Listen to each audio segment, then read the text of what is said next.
South America में एक कहानी पैदा हुई, हवा में उड़ती हुई कहानियां, सोने के शहर की कहानियां। यह था एल डोराडो, एक जगह जिसके बारे में फुसफुसाते हुए बातें होती थीं, एक जगह जहां सोना पत्थरों से भी ज्यादा था। सदियों से इस कहानी ने लोगों का मन मोहा है।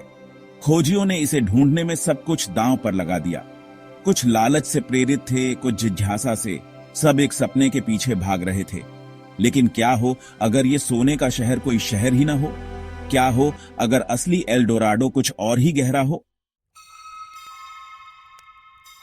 एल डोराडो की कहानी किसी शहर से नहीं बल्कि एक झील से शुरू होती है। एंडीज पहाड़ों में ऊंची गुआताविटा झील है मुइस्का लोगों के लिए एक पवित्र जगह। उनका मानना था कि इसमें उनके देवताओं की शक्ति है। मुइस्का कुशल सुनार थे।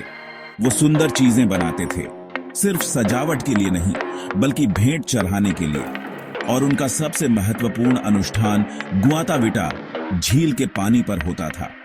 उनका राजा सोने की धूल से ढका एक बेड़ा पर झील के बीच में जाता था। वहां वो देवताओं को सोना और पन्ने गहराई में फेंककर भेंट चढ़ाता था। जब 16वीं सदी में स्पेनिश विजेता आए तो वो सोने के भूखे थे। उन्होंने मुइस्का के रीति रिवाजों के बारे में सुना, एक झील में फेंके गए सोने के बारे में। उनकी कल्पनाएं उड़ान भरने लगी। उन्होंने एल डोराडो की कल्पना एक समारोह के रूप में नहीं बल्कि एक असली जगह के रूप में की। एक शहर जो सोने से बना है, जिसकी इमारतें धूप में चमकती हैं। लालच ने उन्हें मुइस्का कहानियों के असली मतलब से अंधा कर दिया। विजेता सोने की लालसा से प्रेरित होकर क्रूर अभियानों पर निकल पड़े। उन्होंने देशी लोगों का शोषण किया और उनकी जमीनों को लूटा, अपने पीछे विनाश का निशान छोड़ते गए। सबसे प्रसिद्ध अभियानों में से एक का नेतृत्व गोंजालो पिजारो ने किया था। वो अमेजन के वर्षावन में बहुत अंदर तक गया, कल्पना से परे कठिनाइयों का सामना किया। उसे सोने का कोई शहर नहीं मिला, केवल घना जंगल और दुश्मन कबीले मिले। एक और अभियान का नेतृत्व फ्रांसिस्को ओरेलाना ने किया। वो अमेजन नदी के नीचे गया, ऐसा करने वाला पहला यूरोपियन।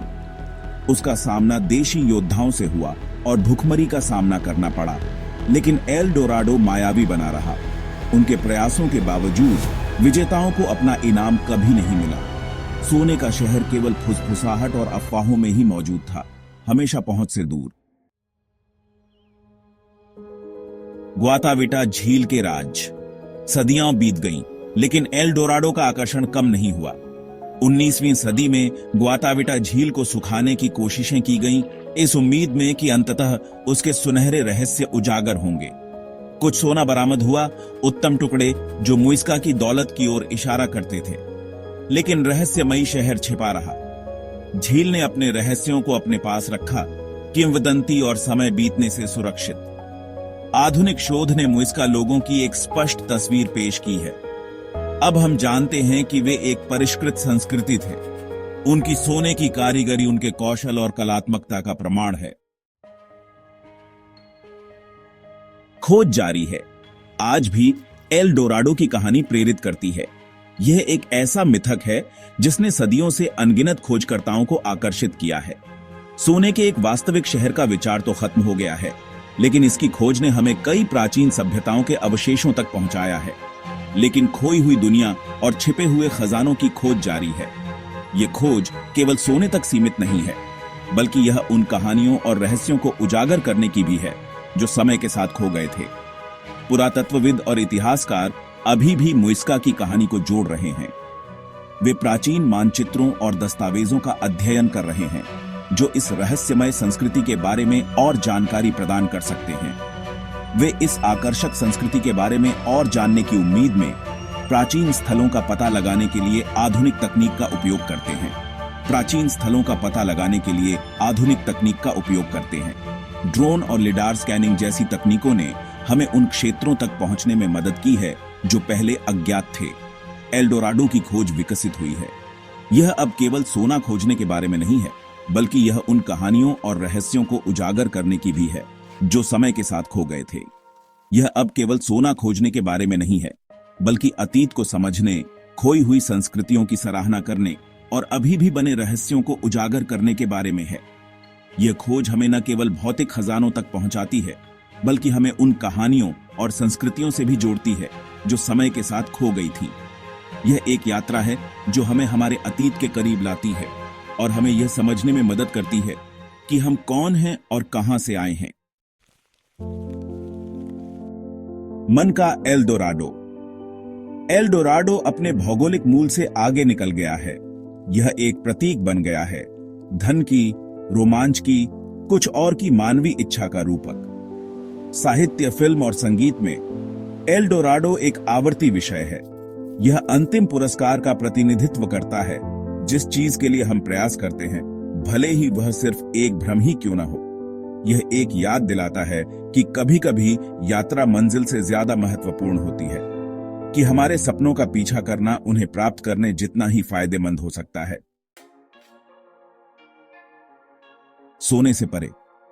एल डोराडो का असली खजाना सोना नहीं, बल्कि वो सबक हो सकता है जो यह हमें सिखाता है। यह हमें यह सोचने पर मजबूर करता है कि क्या वास्तव में मूल्यवान है। लालच के खतरों के बारे में, जो हमें यह दिखाता है कि कैसे सोने की खोज ने कई लोगों को अंधा कर दिया और उन्हें अपने नैतिक मूल्यों से दूर कर दिया। सांस्कृतिक समझ के महत्व के बारे में, जो हमें यह सिखाता है कि विभिन्न संस्कृतियों का सम्मान और समझना कितना महत्वपूर्ण है। यह हमें एक दूसरे के करीब लाता है। और मिथकों की स्थायी शक्ति के बारे में, ये कहानियां हमें हमारे अतीत से जोड़ती हैं और हमें यह याद दिलाती हैं कि हमारे पूर्वजों ने क्या अनुभव किया था। एल डोराडो हमें याद दिलाता है कि हमारी दुनिया में अभी भी रहस्य है, और ये रहस्य हमें प्रेरित करते हैं कि हम अपनी सीमाओं से परे जाकर खोज करें। ऐसी जगह हैं जिनकी खोज की जानी बाकी है, और ये अनदेखी जगहें हमें यह सिखाती हैं कि हमेशा कुछ नया खोजने के लिए है। कहानियां हैं जो सुनाई जानी बाकी हैं। ये कहानियां हमें हमारे इतिहास और संस्कृति के बारे में गहराई से समझने में मदद करती हैं। यह हमारी जिज्ञासा को अपनाने और कभी भी खोजना बंद न करने का आह्वान है। यह हमें प्रेरित करता है कि हम हमेशा नए अनुभवों की तलाश में रहें। यह एक याद दिलाता है कि असली धन भौतिक संपत्ति में नहीं, बल्कि उन कहानियों और अनुभवों में है जो हम अपने जीवन में इकट्ठा करते हैं, बल्कि ज्ञान, अनुभव और रास्ते में हमारे द्वारा बनाए गए संबंधों में है। ये संबंध और अनुभव ही हमें सच्चा धन प्रदान करते हैं। सपना जिंदा है। एल डोराडो की कहानी हमारी कल्पनाओं को मोहित करती रहती है। ये एक ऐसा रहस्य है जिसने अनगिनत खोजकर्ताओं को अपनी ओर आकर्षित किया है, उन्हें अज्ञात की खोज में प्रेरित किया है। यह एक ऐसी कहानी है जिसे सदियों से बताया और दोहराया गया है। हर बार नई पीढ़ी के लिए इसे फिर से जीवंत किया गया है। यह कहानी केवल एक शहर की नहीं है, बल्कि एक सपने की है। हर पीढ़ी के साथ विकसित हो रहा है। यह एक ऐसा सपना है जो समय के साथ बदलता रहता है, लेकिन कभी भी अपनी चमक नहीं खोता, और आने वाली सदियों तक ऐसा ही होता रहेगा। यह सपना हमें यह याद दिलाता है कि हमारे भीतर की खोज की भावना कभी नहीं मरती। सोने का शहर हमेशा के लिए मायावी बना रह सकता है, एक ऐसा स्थान जिसे हम कभी भी पूरी तरह से नहीं पा सकते। क्षितिज पर एक झिलमिलाता हुआ मृग तृष्णा। यह हमें यह सिखाता है कि कभी कभी यात्रा ही मंजिल होती है, लेकिन एल डोराडो का सपना, कुछ असाधारण की खोज, यह कुछ ऐसा है जो हमेशा हमारा हिस्सा रहेगा। यह हमें प्रेरित करता है कि हम अपने सपनों का पीछा करें। यह कुछ ऐसा है जो हमेशा हमारा हिस्सा रहेगा। यह हमें यह सिखाता है कि असली खजाना वह है जो हम अपने भीतर पाते हैं। यह एक याद दिलाता है कि रोमांच की भावना, ज्ञान की प्यास और कुछ और की संभावना में विश्वास, ये वे गुण हैं जो हमें मानव बनाते हैं। ज्ञान की प्यास और कुछ और की संभावना में विश्वास, ये असली खजाने हैं जिनकी तलाश करने लायक है। यह हमें यह सिखाता है कि असली खजाना वह है जो हम अपने भीतर पाते हैं। ये असली खजाने हैं जिनकी तलाश करने लायक है, और वो खजाने हैं जो कभी खो नहीं सकते। यह हमें यह सिखाता है कि असली खजाना वह है जो हम अपने भीतर पाते हैं, और वो खजाने हैं जो कभी खो नहीं सकते। यह हमें यह सिखाता है कि असली खजाना वह है जो हम अपने भीतर पाते हैं।